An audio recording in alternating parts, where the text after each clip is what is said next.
Now leave this up for a moment for you all to get this down as we wait for the rest of the class to rejoin us. Kind of a continuation of some of the things we were talking about previously.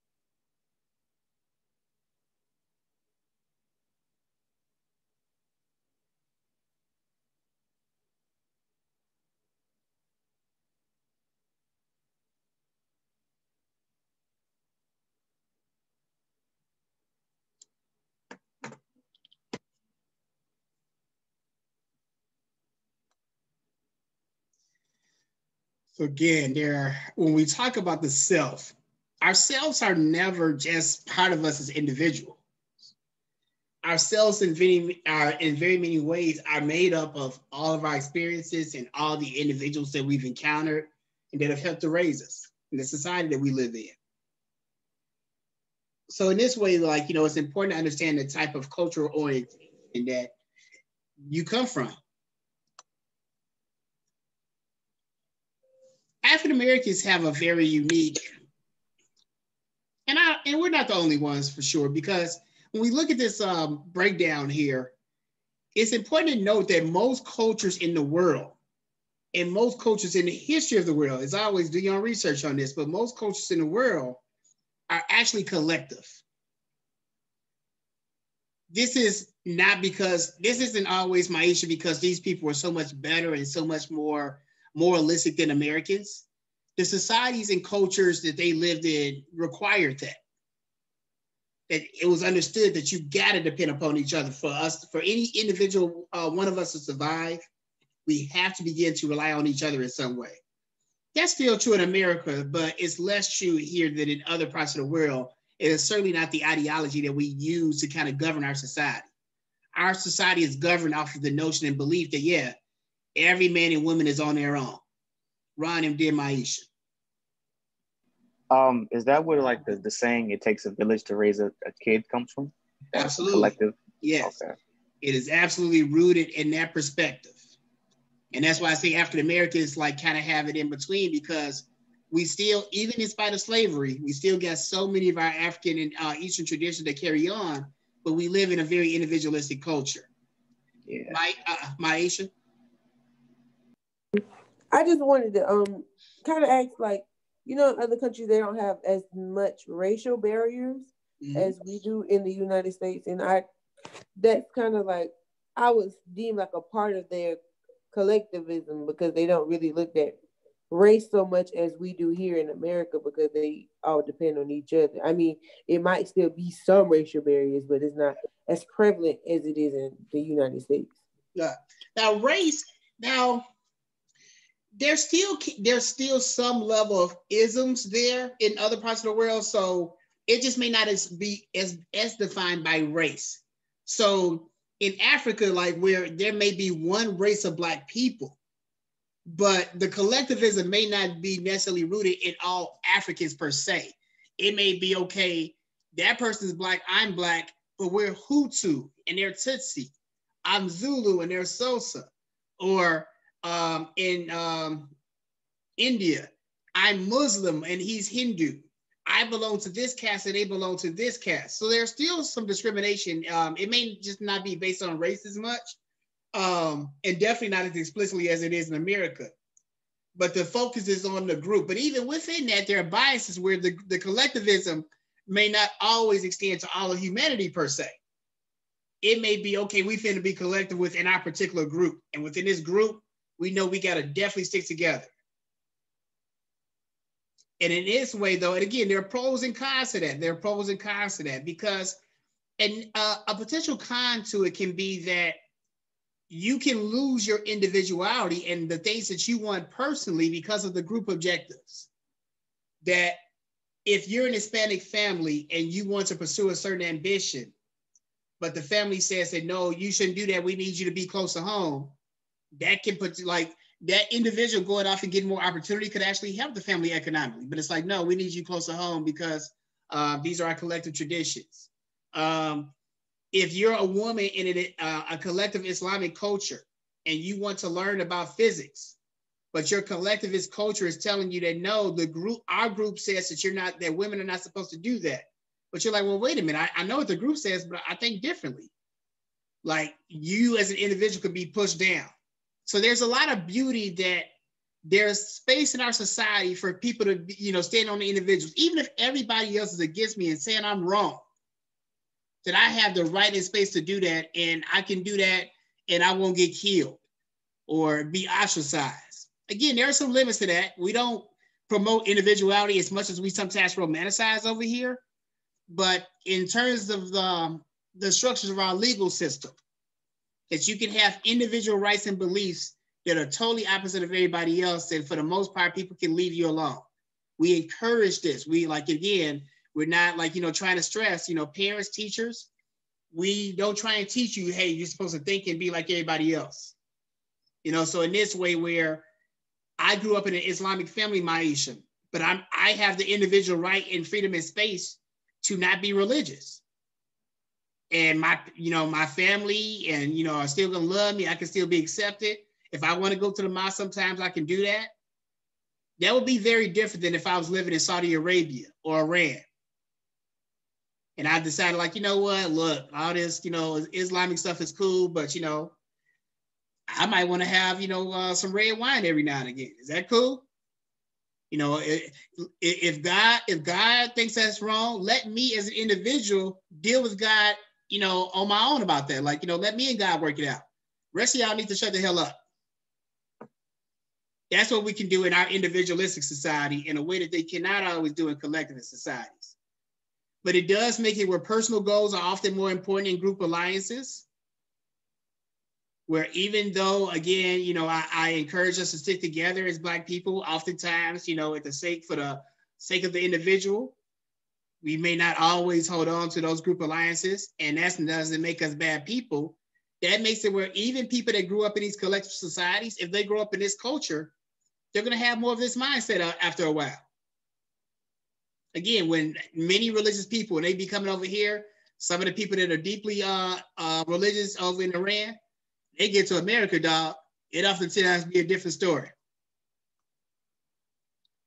So again, when we think about culture very briefly, we as individuals, we again have some, we have a choice. Do we accept the norms of this culture or do we not? There were things in being raised up in the Islamic family, and I have great amount of respect for Islam. Don't get me wrong. I just did not want to live my life by all those values and principles. So as individuals, we still have a choice in how we can interact within the culture. There'd be a lot of stupid things that are being promoted within our culture right now. Y'all ain't got to co-sign all of them, dog. Damn. Our interactions, how we interact with other people, that people will have certain perceptions about Black people within this culture, Maisha. And for right or for wrong, every time that another person outside of this culture interacts with you, they're making assessments about this culture. Institutions, again, most of our cultural values and the self-concepts that come with them, we learn at home. But we can't learn all of what it means to be an American, for example, in our household. So institutions play an important role in reinforcing these cultural values. The government, so again, I said the legal structures that allow you to be an individual. The way that individuality is promoted in the media. That somebody that may dress and present themselves like Lady Gaga could be celebrated in our society and culture in a way that would not be true in much of the world. And by highlighting people like that, we showcase individuality and being different. Our educational system reinforces our value system in terms of promoting this notion of individuality. The school system, I'm not sure how much it's set up this way, but it used to be set up in Japan where it wouldn't be that, okay, to pass this class, Ron, you got to do some work, Maisha got to do some work. It would be like, look, if all y'all don't pass, Everybody got to take this class again. So y'all gonna be texting y'all classmates like, dude, I'm not gonna be sitting up here with Muhammad next semester, man. You better get your butt to class, dog. There can be advantages to that, but the negatives are like, damn, I actually did all my work, Maisha speaking, Ron didn't do nothing, and now I'm stuck in this class again because of Ron. Why can't I just lean on my individual talents? So our institutions even set up schools that way, again, where you work in teams sometimes, but most of the stuff you got to go through individually. And then ideas about what's right and wrong. Is it like, so the examples y'all were given, is it wrong to help the homeless? Is it wrong not to? In our culture, y'all didn't do anything wrong. Particularly, Ron, again, like, you know, and coming from a place like New York, like 50 people finna ask you for something halfway before you get out your door. Like, you can't help everybody. It's just not practical. So again, the culture, like, you know, again, is very important in understanding that. And, you know, you want to be honest about yourself, but you need to understand how that, like, you know, fits within the larger culture. There are certain things, again, we're talking about America, but even again, more specifically, our Black subculture, like in terms of like my view of self, a lot of that is rooted in what I think is appropriate for Black people. That, hey, like, I think that I believe that Black people should support each other. So, or I think that we should be mindful of the images that we promote in media. So when Black Panther, the movie came out, I felt like I would be, myself would be diminished if I didn't go see it, if that makes sense. So you need to think long and hard about who are you and what does that mean to you? That even though we're influenced by other people out here, and, you know, I hope that y'all take on some positive role models that you want to be influenced by.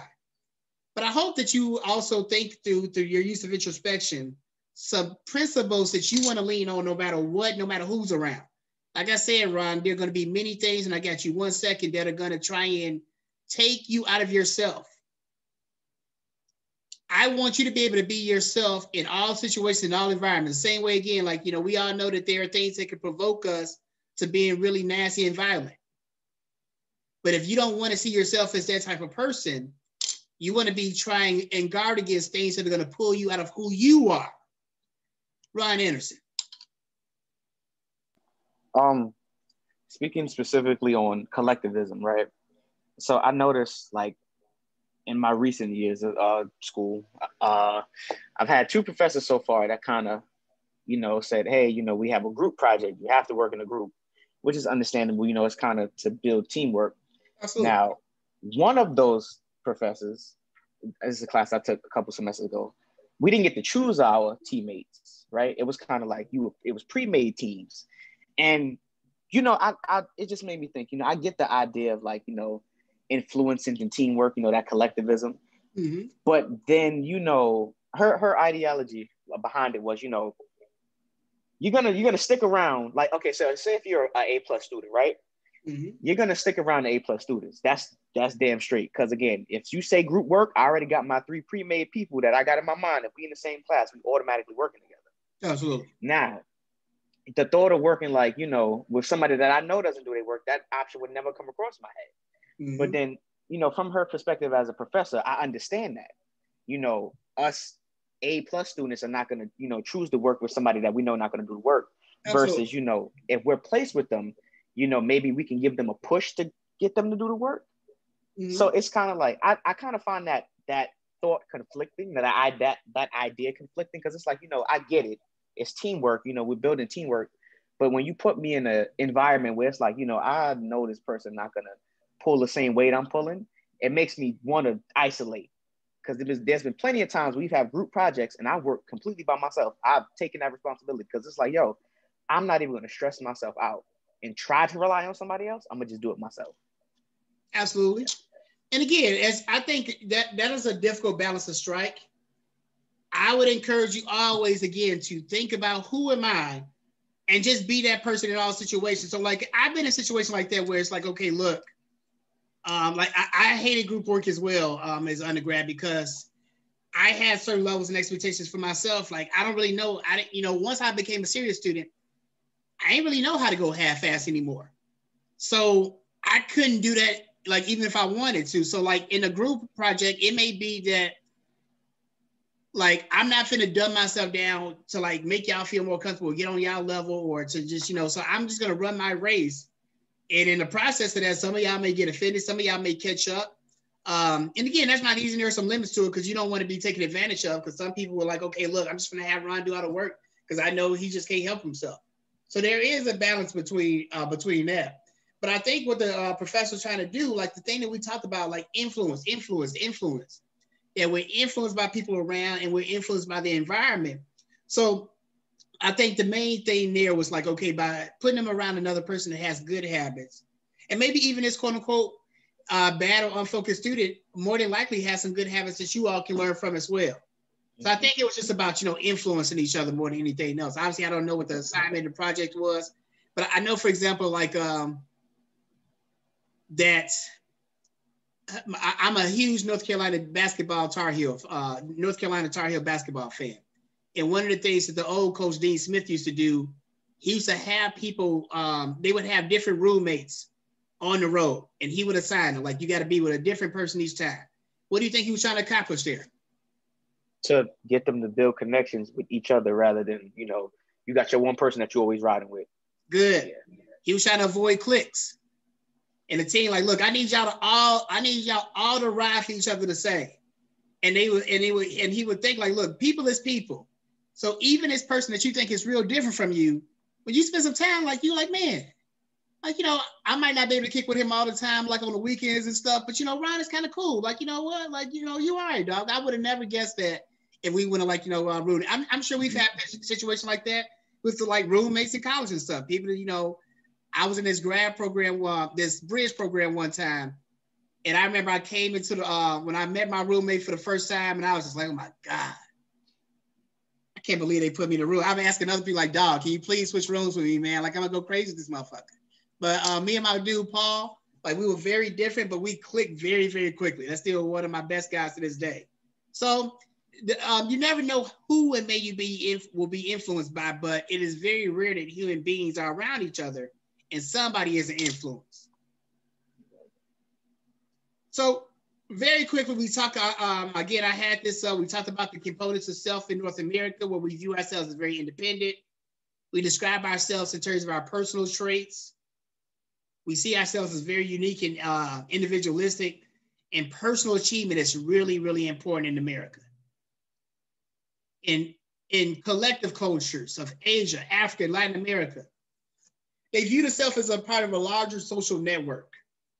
They often describe themselves in group affiliations, so it's less important that you won't necessarily say, hey, I'm Ron. Like, hey, I'm one of the Andersons.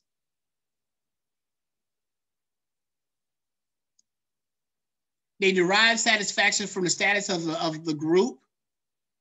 So again, like, I want to encourage Black people, that I work with to think this way, where if I'm quote unquote successful, Maisha, that's not enough. That's not fulfilling for me. I need us all to win, or at least as many of us as possible. Like, that's what makes me personally feel good. Is that just because of me and my own unique psychology? Maybe some of it, but probably a very small part. Most of it has been because of my socialization. That, again, it was very deliberate to socialize me to think in a collectivist way. Sometimes I wish I did. Like, I wish I could be one of these type where, like, you know what? Fuck all these other people. Let me just get mine and, like, and just be happy that way. I wish I could think that way. I can't. So again, the independent and interdependent view of self, where the interdependent, again, use these models and diagrams to help assist you in your comprehension of these complex concepts sometimes. That, again, like I talked about, Ryan, when we're describing the self, it ain't just me, Kareem. No. It's self. Part of my mama in here, my daddy in here, my siblings, people I didn't work with, my homies, my real close homie, my fam. Like, so all of these people have not only, like, influenced me in terms of becoming myself, Maisha, they help to keep me myself. that as I go into the world and I get pulled in different directions, like, you know, like, so I was, we talked about like, you know, giving advice and stuff, like, you know, there was a situation like, you know, recently, and I talked to like one of my homies, and I was like, you know, look, you know, it was some bullshit going on. I was like, you know, in one sense, I kind of just want to let it ride, you know, but in another sense, it doesn't sit well with my spirit. And this person reminded me, like, Kareem, you not the, you know, a lot of people just sit quiet and don't be saying nothing when like bogus stuff be happening. Kareem, that's not who you are. I wish it was. Since like third grade, I get myself in trouble at school, all types of stuff, man. With my parents, like authority figures be thinking that I'm just trying to push back on their authority, but I just be want to chill. But when I see something that's bogus, I can't sit quiet. When I see something is done, that's like, particularly when people are being done wrong. Like I can't sit quiet with that. That's not only because of me, that's because all these people in this circle, most of them behave like that too. Now, one of the things like that it speaks to, right, like in terms of American culture orientation, where what this speaks to, like the kind of things that we value and we see as important. And you'll see here, what is this red one? Well off financially. That over time, this is what's become most important in American life. In the late 1960s, it would be being a leader.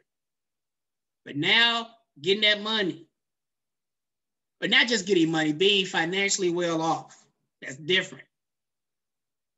Again, others like, you know, philosophy of life. Like in terms of, do you believe it's right, is good to be a good Christian? Do you believe that you should like, be generous? Just how do you want to go about living your life? That's what used to be most important. Now this is very, has decreased in importance a great deal. So again, when you talk about your careers and stuff like that, right, think of it this way. I believe that, Ron, your career choice in many ways should say something about your values as a person. When I think of doctors, for example, doctors make, medical doctors, they make a nice amount of money. I would like to believe that that's not what motivates them to do their job. That what motivated them is to help people. But the data here, Ron, says that that's probably not the case. That the main motivation is like, if I help somebody, cool. But what's really important is these two things here. Money and making sure I got enough money to be financially, be well off financially. If I feel good about the work and it aligns with my general principles in life, that's cool. But the most important thing for Americans is getting that bread. It's really important, again, that you understand this in the culture. Understand that, like, you know, when y'all say that y'all feel bad, you know, you wonder if you should help the homeless people. I understand that about the culture makes it where there's a lot less homeless people. Because I know if I get out there, I'm just like, you know, it's just me. Now, we talked about cultural influence, right? Whether you're born in Grenada, whether you're born in Brazil, whether you're growing up in Sierra Leone, whether you're growing up in Botswana, those things definitely influence how you see the world. A really important thing that influences how you see the world, Maisha, and this shouldn't come as a surprise, and how you even see yourself, is how much money you have. Me and one of my homies was talking about this recently, Maisha, and this is always dangerous, trying to psychoanalyze people that we don't actually know. But we were trying to psychoanalyze in the latter days of Trump, like, why is this dude so crazy and behave the way that he does? So I hypothesize that he really does have a true-to-life mental illness. And I believe that. I don't have the research, but I think he does actually have a mental illness. My homie, though, said, okay, maybe that's true, Kareem. But what I think mainly is he was raised as a rich, spoiled-ass kid that was used to getting his way all the time. And he doesn't know how to handle not getting his way. And because he was a rich white man, everybody has allowed him to behave that way throughout his whole life unchecked, to now he don't know that there's anything wrong with it. And I think there is a lot of merit to that particular theory, Maisha. That again, that, you know, there's a certain psychology that comes with being poor There's a certain social psychology that comes with being rich. You all understand that, right? That's true whether we're talking about individuals or families. That's definitely true when we're talking about cultures. So one of the reasons, I'm sorry, go ahead, Maisha. I was just gonna comment on that because it was like a comment brought to me today. And it, like when this is said, it makes me so upset. But like when people call me spoiled or bougie, I'm like, I don't have enough money. My family doesn't have enough money for me to be spoiled or bougie. Right. But I just made a comment that I don't like wearing the same pair of shoes twice in a row if I can help it. And then I was called like spoiled or bougie, and I'm like, y'all, like, I wish I was spoiled or bougie, but I don't have the funds to be there. Right. And when people like say that, it really like, I guess it makes me mad because I worked so hard to get what I have. There we go. And it's like, don't discredit my work because you think I have it all when I don't have it. Right. And look here, Maisha. You ain't got to, like, be clear. You ain't got to feel bad about that at all. Like, particularly the part, and I got you 1 second, Ron, particularly the part that you talked about, not that you worked hard to do all that. But do understand that your class position is going to impact your perspective, but that's okay. Like, rich people don't have to apologize for being rich. And I know that you're not saying that you're rich, but like shit, how you talked about you don't want to wear the same pair of shoes every day, like two pair of shoes 2 days in a row. Like neither do I. So as you see here, like, you know, behind me and everything, like, you know, and I'm not sure how well y'all can see it. Like nowadays, it's a lot of different kicks here.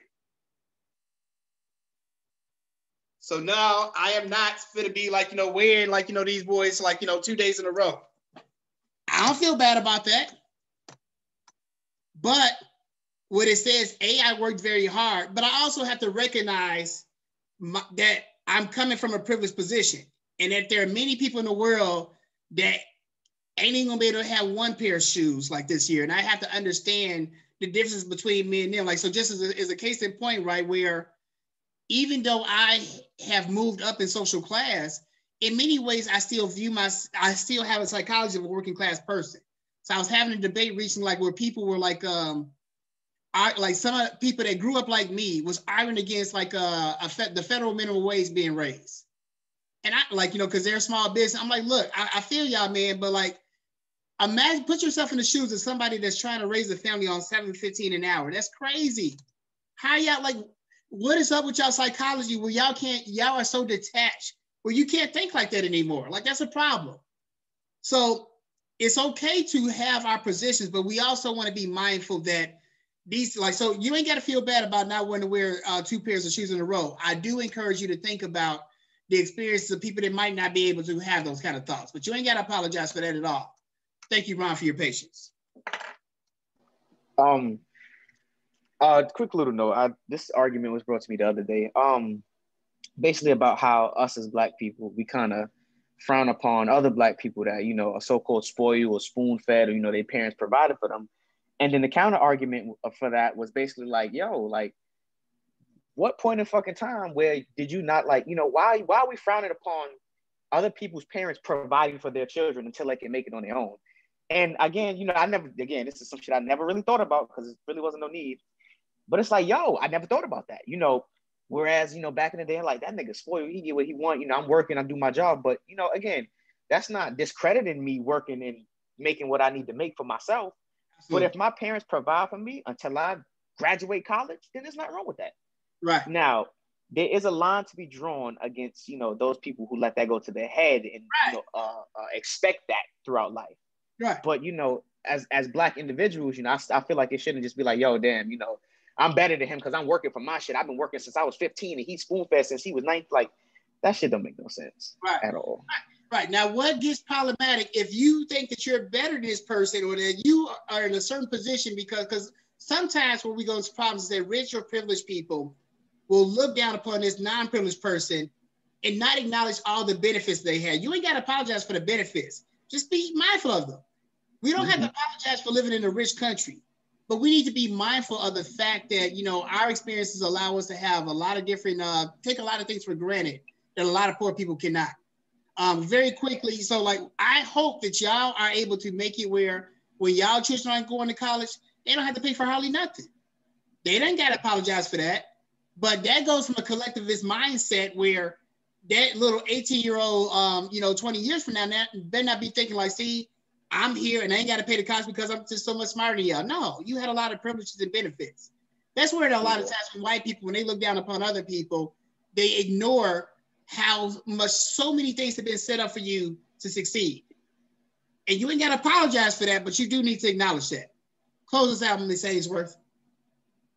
I just kind of want to speak back on it. I think, like Ron said, the point, like, be spoon-fed versus, like, getting it for yourself. I think the problem comes in where for me, I really get upset for me because I know I get it out the mud myself.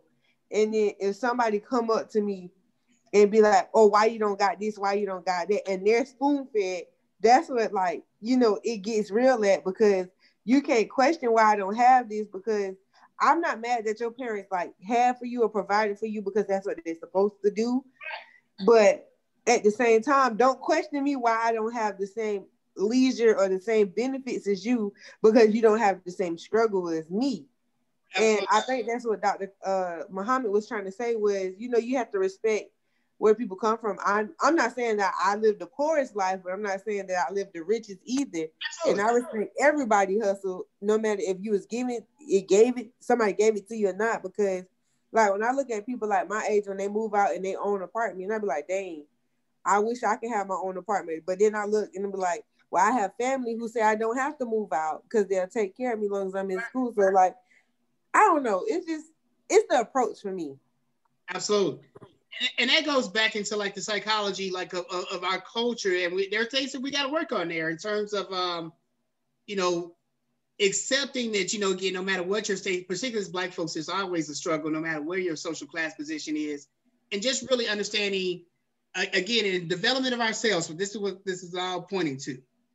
If part of myself is an upper class, middle class, lower class person, the things that we use to explain that component of ourselves. And as we talked about, Ron, most of us, we only look at, like, hey, the reason why I'm so rich. So Donald Trump, using him as an example again, it's okay for him to have been in the class position that he was in. But he totally ignores, so I'm a self-made millionaire. No, you weren't. Oprah Winfrey, she's a self-made millionaire, billionaire. I apologize. My bad, Oprah. Billionaire. Like Donald Trump, a millionaire, millionaire. Oprah's a billionaire, let's be clear. Again, like, he had all types of help from his daddy and other folks, and he ain't got to apologize for that, man. If T.I. want to help his kid get on, like, in a rap game, like, that's great. Like, what was the hustle for? It should be easier. George W. Bush didn't make no fucking apologies when he became president because his daddy. White people been doing this for generations. Are you crazy? So no, we don't have to apologize for that. But I hope that we do not duplicate the behavior that some white folks have where we get to a certain position and we look at other people who are not, and we explain that based upon, I'm a better person than them. That's the white supremacy stuff. Those are the kind of things that we want to try and interrupt. Great discussion today. Make sure that you start working on that first assignment if you've not done so already. Be mindful that we have not had our first pop quiz yet. You know it's coming. Keep reading. I hope you find this stuff interesting and engaging. And if you have any questions about the writing assignment, feel free to reach out and schedule office hours. I definitely need to be seeing some drafts soon. Have a wonderful afternoon.